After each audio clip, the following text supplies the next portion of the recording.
When does a correction become a crime? Most people move on from a tiny embarrassment, not Jason. Jason waited. He calculated. He decided that one moment of public shame was worth the total destruction of another man's future. Is it justice, or is it a psychopathic reckoning? You decide. Welcome back to the Verdict Zone, where we pause, reflect, and remind ourselves what's right, what's wrong, and why it matters. Jason is 34. He's a senior VP at a top-tier tech firm. He preaches mentorship and teamwork. His LinkedIn is a shrine to servant leadership. He's the guy who buys coffee for the interns. Everyone thinks Jason is the future of the company. Enter Juan. Juan is 24. Brilliant, eager.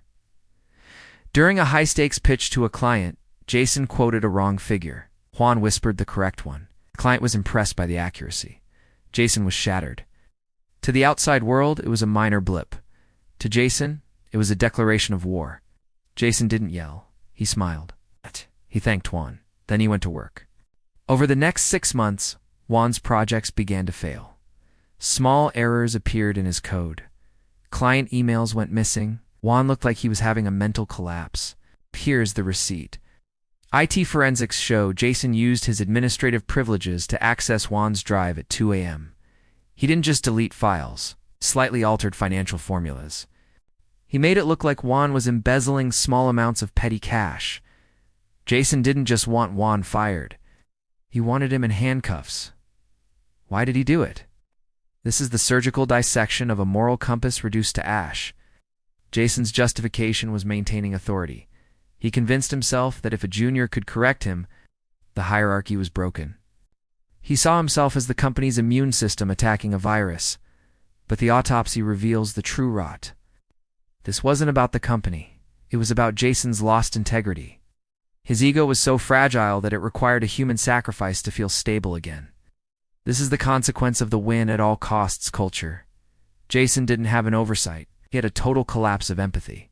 He spent hundreds of hours of company time on a personal vendetta. He traded his soul for a seat at the head of the table. The reckoning arrived when Juan filed a whistleblower suit. The forensic audit didn't just find the altered files. It found Jason's digital fingerprints. Jason was escorted out by security, and more LinkedIn posts about mentorship. Just a legal battle he can't win. He tried to claim he was testing Juan's attention to detail. A pathetic excuse. Jason didn't just lose his career, lost his mask. He is now exactly what he feared being. Small, wrong, and exposed. We've laid out the receipts. The evidence is clear. Now the floor is yours.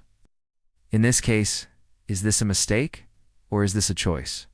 Does a moment of embarrassment justify a 6-month campaign of professional murder? Tell us your verdict in the comments. We're reading every single one.